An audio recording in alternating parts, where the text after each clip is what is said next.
The dust hasn't even settled from the Watkins Glen weekend, and we already have two huge stories that every NASCAR fan needs to hear right now. First, the chaos that hit the track before a single race lap was even run. And the name that ended up on pole without turning a single qualifying lap is going to catch you off guard. Then, Ryan Preece just broke his silence on one of the most controversial penalties of the entire season. And what he said about Ty Gibbs tells you everything about where this situation is actually headed. If you don't want to miss what's coming, hit that subscribe button right now.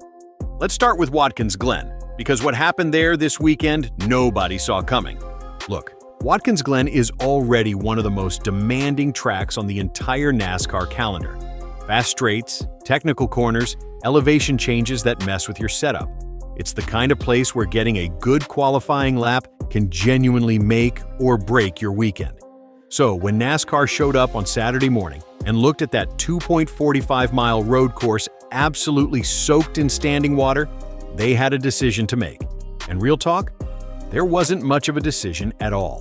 Kennametal pole qualifying for the O'Reilly Auto Parts Series Mission 200 was canceled. Done. No laps turned, no drama at the timing tower, just rain winning the morning. Here's the deal though. This wasn't some surprise that dropped out of nowhere. The entire Watkins Glen weekend has been a weather nightmare from the jump. We're talking temperatures sitting in the 50s, rain coming in waves, campgrounds turning into mud pits, and parking areas so soaked that track officials actually had to pause camper entries earlier in the week just to manage the situation. Fans who made the trip out there dealt with conditions that, honestly, nobody was expecting when NASCAR decided to move this race from its traditional September slot to early May. And right now, that scheduling decision is getting a lot of side eyes from people around the paddock. It wasn't just the O'Reilly Auto Parts Series that got hit either. ARCA Menard Series qualifying was already wiped out on Friday. Same story, same rain, same standing water. Officials set that lineup using owner points and moved on. So by the time Saturday came around and the Cup weekend was ramping up, the pattern was already established. This weather wasn't letting up, and NASCAR wasn't going to put drivers out there for single-car runs on a soaked road course. That's how you get someone stuffed into a tire barrier before the race even starts. So how do you set a starting grid when qualifying doesn't happen? NASCAR has a formula for exactly this situation, and it's actually pretty straightforward once you understand it. They use a weighted performance metric system, 70% based on the driver's finish in the previous race, and 30% based on owner point standings. Run it through the formula, and you get your lineup. No drama, no coin flip, just math. And when they ran the numbers this weekend, Rajah Caruth came out on top. He gets the pole for the Mission 200 without turning a single lap in anger, and Justin Allgaier locks in the second starting spot right behind him. Now, Caruth earning the pole this way doesn't take anything away from him.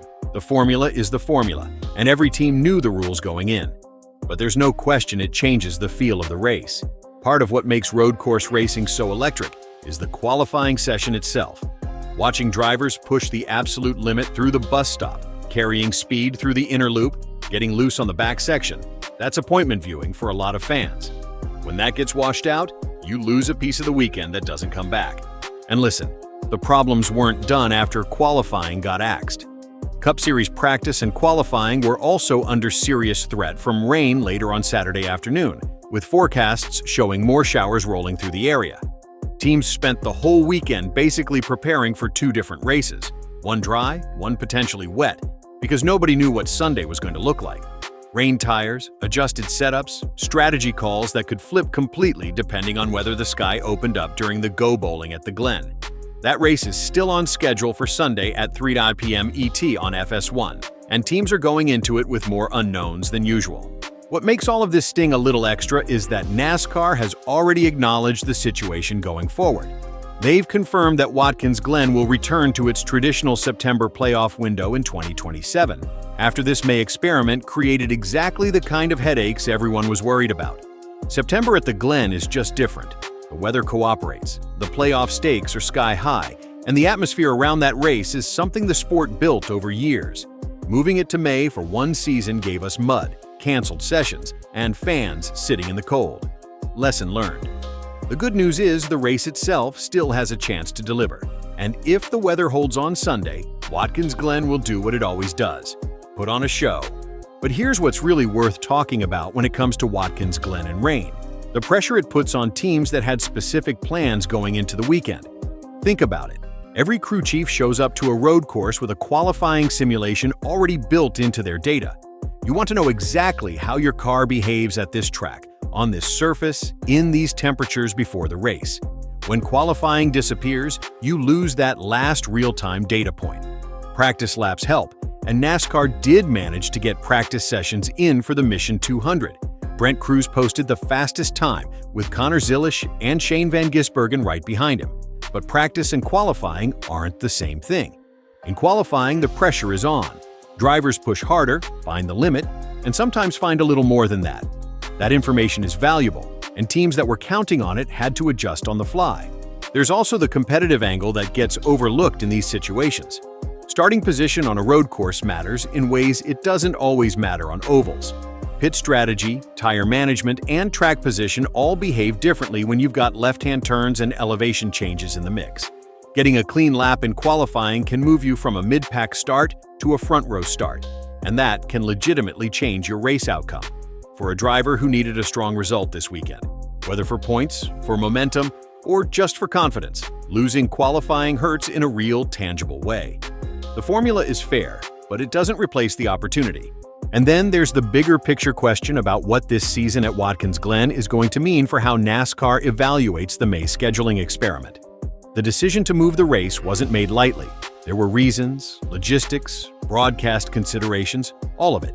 But when you stack up the week and look at what actually happened on the ground, it's hard to argue the move was a win. Canceled qualifying sessions, miserable conditions for fans, teams dealing with setup uncertainty, it adds up. NASCAR confirmed the September return for 2027, and honestly, that announcement probably came as a relief to a lot of people in the garage. Because September at Watkins Glen, with playoff points on the line and the weather working in everyone's favor, is exactly what this track deserves. Alright, so that's the full picture on the qualifying chaos at Watkins Glen. But we're not done yet. Because while all that was happening, another story just dropped out of the garage that's been making noise all weekend. And this one involves Ryan Preece, and a situation that's far from over. Here's where things get interesting. Ryan Preece, RFK racing driver, showed up to Watkins Glen this weekend carrying some serious weight. And no, it's not about his car setup. It's about a NASCAR penalty that blindsided him, the Ty Gibbs controversy that's been all over the garage, and an appeals process that's still very much alive. Preece addressed the whole thing during press availability and real talk. The man was measured, careful, and clearly aware of exactly what he was and wasn't going to say publicly while the appeal is still pending. The story, in case you missed it, is that Preece received a penalty that he wasn't exactly expecting. He found out the way none of us want to find out about bad news. He was literally mowing his lawn when a missed call showed up on his phone. He called back, and that's when he got the word.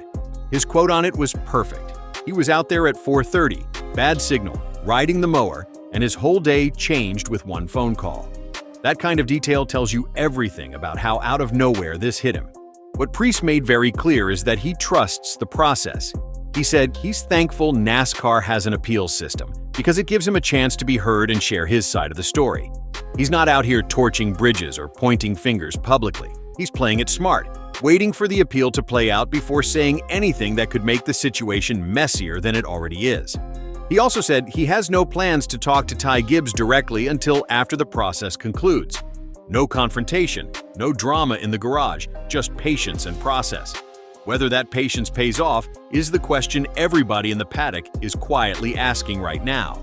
Look, between a qualifying session wiped out by rain and Ryan Preece having to watch every single word he says about a penalty that could shake up the whole playoff picture, this Watkins Glen weekend has been anything but normal. The real question is, does NASCAR's appeals process actually change anything for Preece, or is this just damage control? Drop your take in the comments and subscribe so you don't miss what comes next.